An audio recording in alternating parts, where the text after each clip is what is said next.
예, 오늘은 지난 주에 이어서 같은 본문으로 말씀을 전하겠습니다.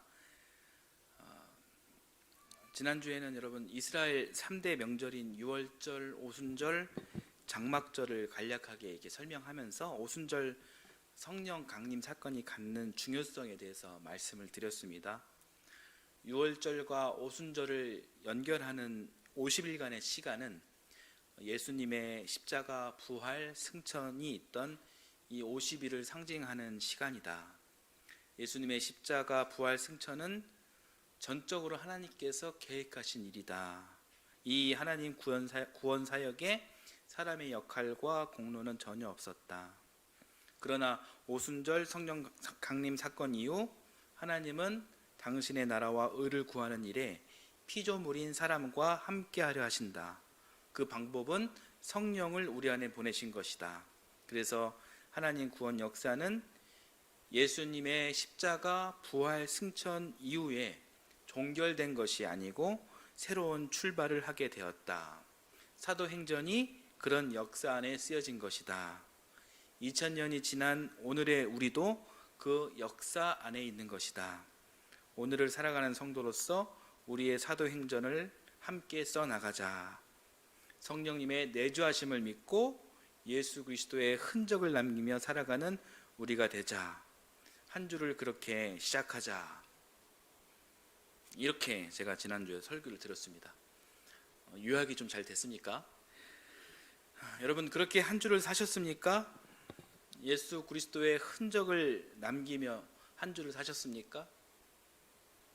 노력하셨습니까? 여러분 혹시 지난주 설교를 못 들으신 분은 지난주 유튜브 동탄 하이교회 채널에 있는 녹화 방송을 다시 들어주시기를 바랍니다.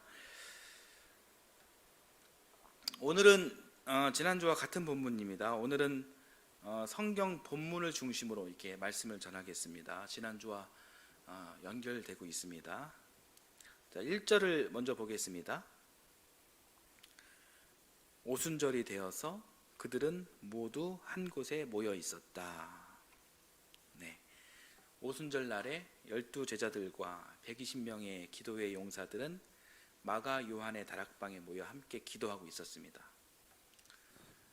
그런데 어떻게 다락방에 120명 이상이 모여 있을 수 있었을까요? 그런 의문이 좀 들지 않습니까? 그런데 우리가 상상하는 이 다락방과 이스라엘의 다락방은 다릅니다. 이스라엘의 다락방은요, 지붕 밑에 있는 큰 응접실을 말하는 것입니다. 당시 이 마가 요한의 집은요, 인술라라는 그런 고대 로마 시대의 건축 양식으로 지어진 그런 집으로 추정하고 있습니다. 인술라는요, 높게는 6층 정도 되는 아주 큰 집이에요. 한번 사진을 한번 보여주시겠어요? 이렇게 옛날 그 인슐라 건물입니다.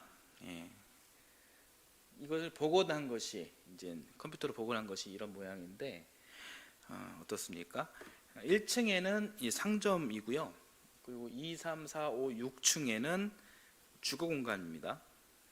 인슐라는 오늘날 이 아파트의 출발점이 되는 건축 양식이다라고도 이야기합니다. 굉장히 큰 그런 집이었기 때문에 가족 단위 공동체뿐만 아니라 어떤 이해관계를 갖고 있는 공동체가 함께 생활하기에 아주 충분했습니다. 보시면 지붕 밑을 이렇게 보면 공간이 하나 있죠. 거기 다락방이에요. 여기에는 통으로 이렇게 구분되어 있지 않고 통으로 그렇게 뚫려 있는 곳입니다. 우리의 다락방과 규모도 그다음에 용도도 상당히 이게 다름을 알 수 있습니다. 이 건물 모양이 여러분 그 비너스 그다음에 하이커피가 있는 그런 건물과 좀 비슷해 보이지 않습니까? 예. 여러분 그렇게 상상해 보아도 좀 괜찮을 것 같습니다. 그런 건물 지붕 아래 꼭대기층을 한 통으로 이렇게 트게 되면 120명의 사람들이 여러분 앉아 있을 수 있을까요, 없을까요? 제 생각으로는 가능합니다. 따라서 저의 결론은 12제자들과 120명의 사람들이 다락방 한 곳에 모여 기도하는 것이 충분히 가능하다입니다. 궁금해서 한번 이렇게 좀 추론을 좀 해봤습니다. 자, 여하튼 여기에서 성령께서 이제 강림하시는 것이죠. 오늘 성경은 성령이 임하는 현상에 대해서 크게 두 가지로 설명해주고 있습니다. 자, 2절을 한번 함께 다시 볼게요. 같이 읽겠습니다. 그때에 갑자기 하늘에서 세찬 바람이 부는 듯한 소리가 나더니 그들이 앉아있는 온 집안을 가득 채웠다. 성령이 임한 첫 번째 현상은요, 하늘에서 세찬 바람이 부는 듯한 소리가 났다라는 것입니다. 그 소리가 온 집안을 가득 채웠다라고 이렇게 이야기하고 있어요. 여기서 중요한 것은요, 태풍 같은 세찬 바람이 불었다라는 것이 아니라 태풍 같은 바람이 부는 듯한 소리가 났다라는 것이에요. 바람이 아니라 소리가 포인트예요. 태풍이 여러분 불 때 나는 소리 있잖아요. 그 소리가 강하게 일어나면 어떻습니까? 무섭죠? 네, 매미, 마이삭 아직도 기억이 납니다. 이런 강력한 태풍이 강타할 때 얼마나 이게 두렵고 무서웠습니까? 우리도 다 그런 기억이 있습니다. 그런 소리가 온 집안에 그냥 울려 퍼졌다라는 거예요. 이 태풍 같은 소리를 여러분 한번 상상해 보십시오. 여러분 가정에서 여러분 기도를 하고 있는데 이 거대한 소리가 쾅 하고 막 온 집안을 때렸습니다. 기도하다가도 깜짝 놀랐겠죠. 이 소리가 온 집안을 가득 채웠다라고 하면은 이 소리가 집 밖에서는 들렸을까요? 안 들렸을까요?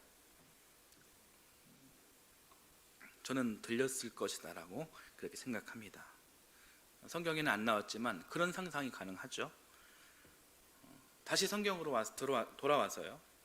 이 마가 요한의 다락방에서 하늘에 세찬 바람이 부는 듯한 소리, 즉 이 태풍 같은 그런 소리가 이 다락방 안에 가득 울려 퍼졌다면, 꽝 하고 다락방 안을 때렸다면 이 소리가 밖에서는 안 들렸을까요? 다시 말씀드리지만 저는 이 질문에 대해 성경이 증언하지는 않지만, 답하지는 않지만 저는 들렸다라고 그렇게 봅니다. 그렇게 추측합니다. 이 추측의 이야기를 제가 왜 드리냐면 오늘 본문 이야기에 대해 논리적으로 좀 이해를 하기 위해서입니다. 오늘 성경 이야기의 결론을 보면요, 다락방 밖에 있는 수많은 유대인들이 이 성령 강림 사건을 함께 체험했다고 나옵니다. 체험 후에 베드로의 설교를 듣고 약 3,000명의 사람들이 세례를 받고 그 자리에서 그리스도인이 되었다는 거예요. 놀라운 사건이 일어난 것이죠. 그런데 이 건물 밖에 있었던 이 사람들이 어떻게 이 성령 강림 사건을 체험했으며, 그리고 지금 6층 저 높은 다락방에서 설교하는 이 예수님의 제자 베드로의 설교가 그 다음 장면에 나오는데 베드로를 어떻게 주목했냐라는 것입니다. 저 높은 다락방에서 설교하는 베드로의 목소리를 이 사람들이 어떻게 들었을까라는 거예요. 그런 의문이 들죠. 그런 의문에 대해서 우리 강지영 사모님은 아마 다락방 옆에 테라스가 있었을 것이다, 이렇게 추론을 하시더라고요. 굉장히 합리적인 이야기예요. 여하튼 이 성경에 나오는 이 밖에 있던 유대인들의 이 성령 체험에 대한 결론에 도달하기 위해서는 이 성경에서 말하고 있지 않은 이 무언가의 접촉점이 있어야 합니다. 그런데 그 접촉점의 첫 번째가 태풍 같은 엄청난 소리를 다락방 안에 있던 120명 사람들 뿐만 아니라 집 밖에 있는 유대인들도 이 소리를 듣지 않았을까 하는 그런 합리적 추론을 해보는 거예요. 마가 요한의 집 주변에 서성이던 유대인들이 이 소리를 듣고 깜짝 놀랐을 거예요. 그러면 이게 무슨 소리인가? 막 웅성웅성대며 의아한 표정으로 있었을 것이다. 이렇게 추정하며 상상해 봅니다. 그런 상상이 가능하겠죠? 자, 헬라어 원문 성경은 이 바람 같은 소리에 이 바람을 푸뉴마라고 했습니다. 푸뉴마 뜻은 성령, 그 다음에 바람이란 뜻이에요. 오늘 본문은 이 푸뉴마에 대한 해석을 바람이라고 했지만 성령이란 뜻도 됩니다. 요한복음에서 예수님께서 니고데모에게 성령으로 거듭나야 한다 이런 말씀을 하셨는데, 여기에서 성령도 헬라어 푸뉴마예요. 따라서 바람 같은 소리에서 이 바람의 정체는 바로 성령인 것이고요. 바람 같은 소리라 했으니까 이 소리는 성령의 청각적 현상이다라고 볼 수 있는 것입니다. 여러분, 논리적으로 좀 이해가 되시죠? 12제자와 120명 기도의 용사뿐만 아니라 마가 요한의 집 주변에 있는 모든 사람들이 성령의 임재를 느낄 수 있도록 성령 하나님께서 강력한 바람 같은 소리로 임재하신 것입니다. 이것이 첫 번째 성령의 현상이었습니다. 성령의 두 번째 현상은 3절에 나와 있습니다. 3절을 또 같이 한번 읽어보겠습니다. 그리고 불길이 솟아오를 때 혓바닥처럼 갈라지는 것 같은 혀들이 그들에게 나타나더니 각 사람 위에 내려앉았다. 네.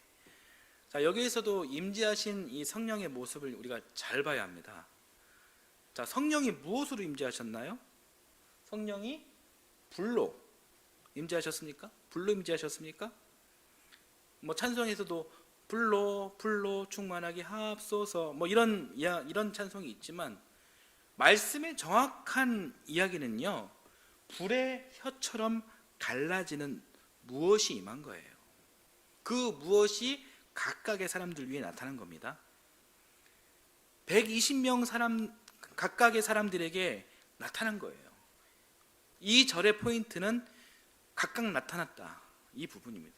불이 떨어졌다, 불바다라, 장풍, 이런 것이 중요한 것이 아니라 불의 혀 같은 무엇이 각각의 사람들 위에 나타났다, 이것이 중요한 거예요. 이것은 성령의 청각적 현상입니다. 이것은 성령의 시각적 현상입니다. 아마 이 현상도 이 120명의 기도의 사람들뿐만 아니라 마가 요한의 집 주변에 있는 수많은 유대인들도 함께 보았을 것입니다. 태풍 같은 소리가 났을 때, 바람 소리가 났을 때보다 더 많은 사람들이 이 현상을 보지 않았을까 상상해 봅니다. 왜냐하면 소문이 나지 않았겠습니까? 마가의 집에 기이한 소리가 났더라, 그것이 혹시 성령이 아니냐, 한번 가보자. 그러면서 웅성웅성 예루살렘 바닥에 더 소문이 나고 더 많은 사람들이 이 집 앞으로 모였으리라, 그렇게 추측해 봅니다. 이번에는 불의 혀 같은 무엇이 나타났더라고 하더라. 그러면서 유대인들은 이 집 주변으로 점점 더 모이고 있지 않았나, 그렇게 또 추정해 보는 것이죠. 여러분, 성경을 읽을 때 이렇게 상황을 한번 상상해 보고 추측해 보면서 읽으면 성경이 더 재밌게 여겨질 수가 있어요. 하나님 말씀이 살아 녹아있는 이 성경은 분명히 하나님의 영감이 있는 책이지만, 그래도 이 책 누가 썼습니까? 하나님이 쓰신 건 아니잖아요. 직접 유한한 사람이 쓴 책이에요. 그러다 보니까 오류가 있을 수 있어요.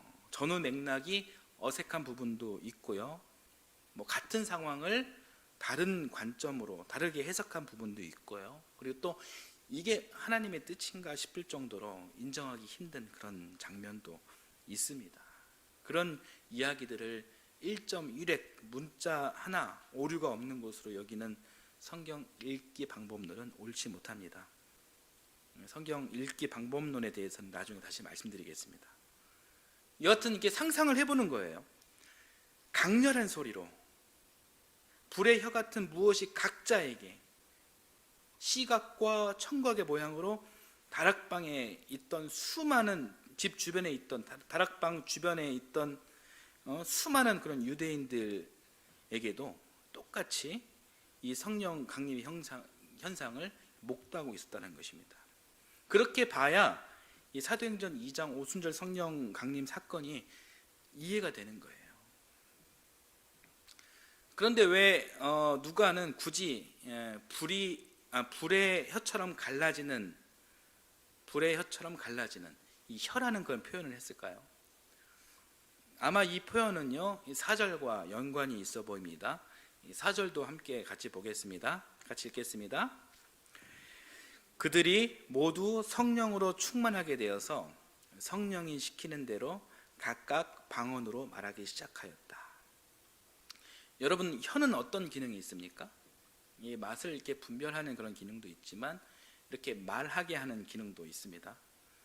각각 방언으로 말하게 하기 위해 혀에 대한 이야기를 누가가 한 것으로 추정합니다. 4절 각 사람이 방언으로 말하게 하기 위해서, 3절 성령께서 각 사람에게 불의 혀 같은 무엇을 보여주셨다. 연결이 되잖아요. 이렇게 우리가 이해해야 이 성경의 의도와 맥을 우리가 이해하고 찾을 수 있게 되는 것입니다. 4절을 다시 한번 보여주시겠어요?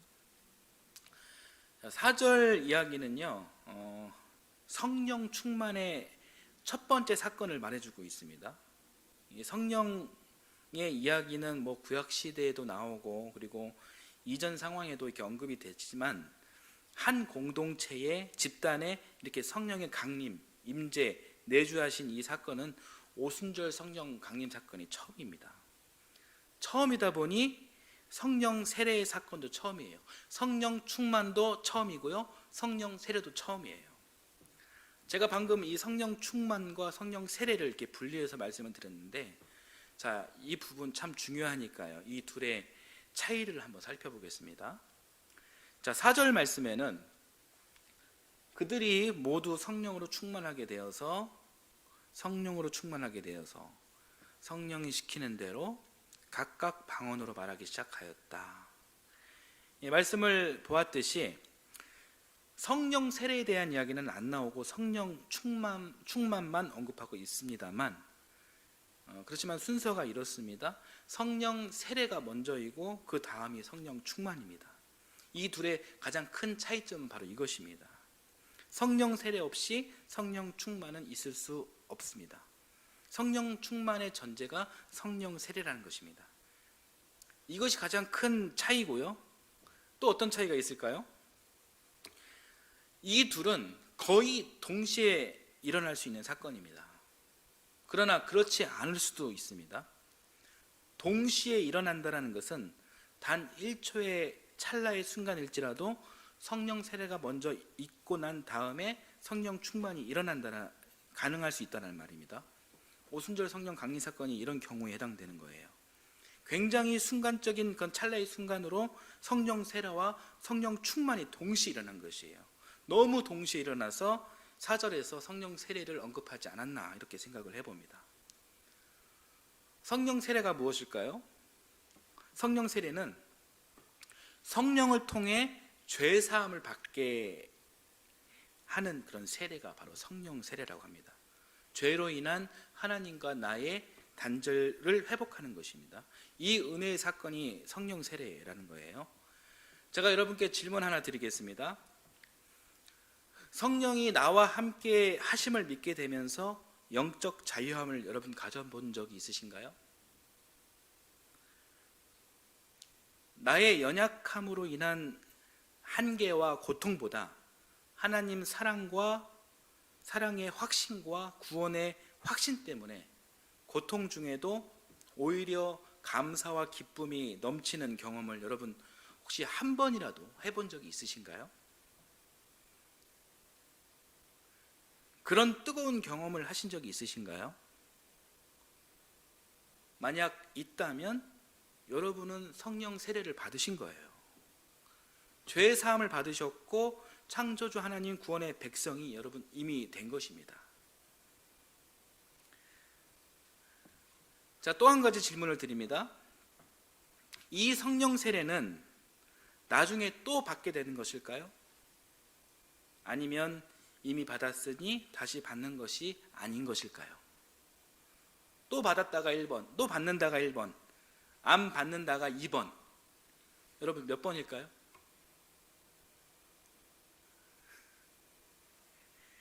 정답은 2번입니다. 성령 세례는 한 번 받으면 끝이에요.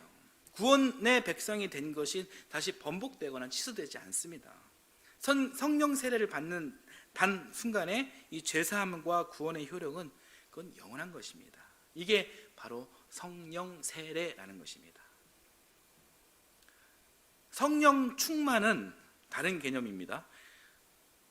성령 충만은 구원에 이르게 하는 그런 개념이 아니라 성령 세례를 이미 받은 백성에게 일어나는 사건이에요. 그런 사건으로서 사람들 각자에게 다양한 모습과 다양한 현상으로 얼마든지 아주 뜨겁게 혹은 적당히 뜨겁게 혹은 뜨뜻미지근하게 일어나는 그런 현상들입니다. 뜨거운 정도는 다르지만 기본적으로 성령 충만은 성령의 인도하심으로 하나님의 은혜에 감복하고 그 은혜에 겸손해지며 하나님께서 원하시는 삶으로 나아가게 되어 있습니다. 이런 상태가 바로 성령 충만이라는 것입니다. 한 가지 질문을 더 드려보겠습니다. 성령 세례는 실효되지 않는다라고 말씀드렸죠. 그렇다면 성령 충만은 여러분 상실할 수 있을까요? 정답은 상실할 수 있습니다. 우리는 연약한 인간이기에 누구나 이 성령 충만을 잊어먹습니다. 우리의 영적 상태에 따라 우리의 인간적 탐욕과 욕심에 따라 성령 충만은 얼마든지 차가워질 수 있어요. 또 얼마든지 회개하고 다시 뜨거워질 수 있어요. 차가워지고 뜨거워지고 이 일을 언제든 죽는 날까지 반복할 수 있는 것입니다.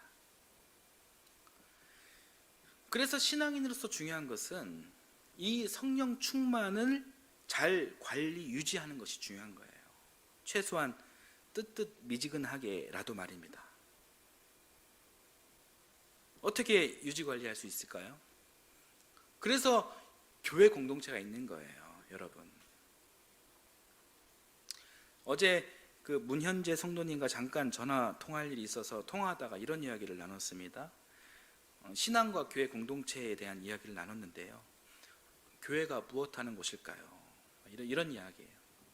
교회는 먼저 믿는 성도들의 성령 충만함을 잘 유지하고 관리하는 곳이 교회다. 교회가 그런 곳입니다. 이 일을 잘 하기 위해서 목사인 제가 있는 것입니다. 그 일을 잘 하기 위해서 우리가 팀별 공과 모임을 하는 것입니다. 그 일을 잘 하기 위해서 앞으로 우리 성경 공부도 잘 해야 되고요. 여러 기타 그런 프로그램도 준비해야 하는 것입니다. 많은 성도들이 오해하고 있는 것 중 하나가 교회를 다녀야 구원을 받노라 생각하는 것이에요. 그러나 교회 출석 여부에 따라 구원이 결정되는 것은 결코 아닙니다. 여러분께서 성령 세례를 받았다면 이미 구원은 따놓은 당상이에요. 다만 이 구원과 은혜를 받은 자로서 마땅히 이 성령 충만한 삶을 살아야 하는데 우리는 이래서 넘어지고 저래서 넘어지고 이래서 까먹고 저래서 까먹고 하나님 은혜를 쉽게 저버린다는 것입니다. 그렇게 산다는 것입니다. 이를 방지하고 하나님 은혜를 배반하지 않도록 훈련하기 위해 말씀 공동체인 교회가 있는 거예요. 말씀 공동체는 이렇게 서로 거울이 되어 서로의 모습을 서로 비춰주는 거죠. 그러면서 서로 격려하고 서로 이렇게 위로하는 것입니다. 하나님 품을 떠나지 않도록 서로 돌봐주는 것입니다. 결코 정죄하지 않습니다. 교회가 그래서 있는 것입니다. 사랑하는 여러분, 말씀 공동체인 교회를 통해 이 성령 세례의 구원을 받은 자로서 마땅한 성령 충만의 삶이 잘 유지될 수 있기를 여러분 바라겠습니다. 또 우리 교회가 그런 교회가 될 수 있도록 여러분 우리 교회를 위해서 함께 기도해 주시기를 바랍니다. 자, 다시 본문으로 돌아가서요. 자, 위에서 말씀드렸듯이 오순절 성령 강림 사건은 이 성령 세례와 성령 충만이 거의 동시적으로 일어난 것으로 보여요. 이미 첫 성령 세례를 받은 120명의 성도들은 성령 충만의 역사가 각각 각자에게 다른 양상으로 이렇게 나타났습니다. 자, 어떤 모습으로 나타났는지 말씀으로 확인하겠습니다. 4절 함께 보겠습니다. 그들이 모두 성령으로 충만하게 되어서 성령이 시키는 대로 각각 방언으로 말하기 시작하였다. 성령 충만의 현상이 어땠냐면요, 성령이 시키는 대로 각각 방언을 했다. 다른 말을 하기 시작했다는 거예요. 이런 현상이, 이런 귀한 현상이 일어났다는 것입니다. 각각의 방언이 일어났어요. 각각의 방언이 무엇일까요? 오순절 순복음 쪽 신학에 가까운 분들은 이 각각의 방언이 사람의 언어가 아니다, 천사의 언어다, 이런 이야기를 합니다. 성령의 은사의 방언이다. 그래서 다른 사람들이 알아듣지 못하는 방언이다, 이런 주장을 합니다. 여러분들은 어떻게 생각하십니까? 저는 그분들의 주장을 존중합니다. 존중하나 사실 인정하기는 좀 어렵습니다. 그분들의 신앙이 잘못됐냐, 잘됐냐, 이런 논쟁이 아니라 입장의 차이예요. 입장의 차이인데, 오순절 순복음 계통에 계시는 분들이나 또 그쪽을 지지하시는 분들 이야기 쭉 들어보면은 마치 방언을 할 줄 알아야 성령 세례를 받은 것으로 이렇게 몰아가는 경향이 없지 않아 있어요. 여러분, 저는 방언 못해요. 지금까지 방언을 해본 적이 단 한 번도 없습니다. 그러면 저는 성령 세례 못 받은 건가요? 아니, 방언하시는 분 충분히 존중합니다. 성령의 은사니까요. 그러나 성령의 은사는 다양하게 있어요. 다양합니다. 고린도전서에서 바울 사도가 그렇게 이야기해요. 저는 우리의 신앙을, 또 성경을 우리 이성으로, 하나님이 주신, 인간에게 주신 선물, 우리의 이성으로 이해할 수 있어야 한다. 그리고 우리 언어로 신앙과 성경을 설명해낼 수 있어야 한다. 저는 이렇게 여러 번 여러분들에게 말씀을 드렸어요. 그런 쪽으로 저는 발달된 사람이라고 생각을 합니다. 이것도 성령의 은사 아닌가요? 여러분 모두 다 개성이 있고 그 개성대로 복음을 위해 살아간다면 모두 다 성령의 은사를 통해서 일을 하는 것입니다. 복음이 무엇입니까? 요약하면 하나님 사랑과 이웃 사랑이에요. 영적으로 굉장히 민감한 사람은 복음을 위해서 영적으로 일하는 것이죠. 이성이 발달된 사람은 이성으로 복음을 위해서 살아가는 것이고 그런 것이라는 것입니다. 저는 성령께서 주신 각각의 방언 이야기를 신비한 천사의 언어로 보지 않고 그냥 외국어로 보는 입장이에요. 자, 5절, 6절 두 말씀을 또 보겠습니다. 같이 읽어보겠습니다. 예루살렘에는 경건한 유대 사람이 세계 각국에서 와서 살고 있었다. 그런데 이런 말소리가 나니 많은 사람이 모여서 각각 자기네 지방말로 제자들이 말하는 것을 듣고서 어리둥절하였다.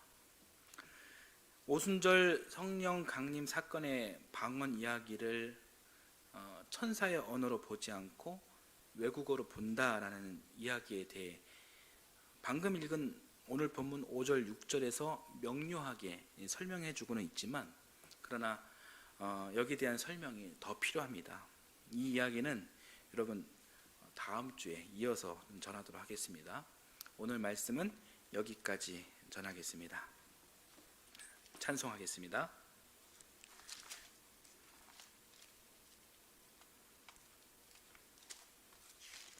(184장) 불길 같은 주님.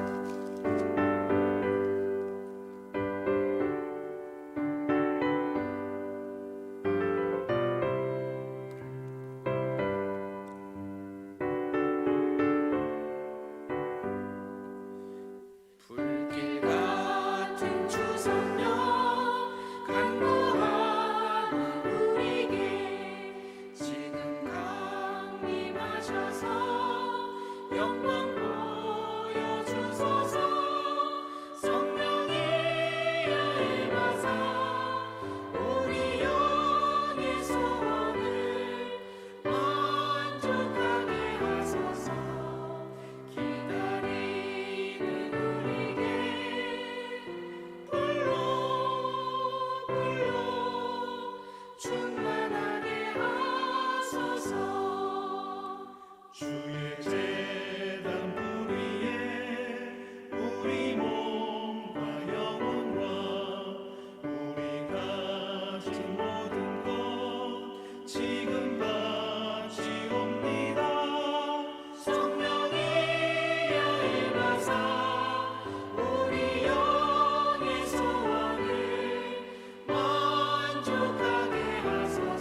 하나님, 연약한 저희들에게 성령 세례를 부어주시고 구원의 참 기쁨을 허락해 주심 감사드립니다.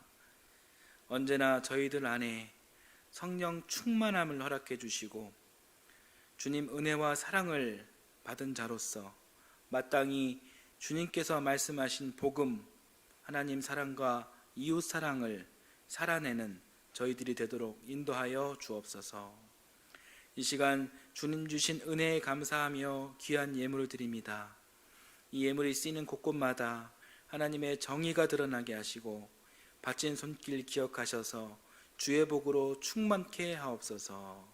감사드리며 예수님의 이름으로 기도드립니다. 아멘.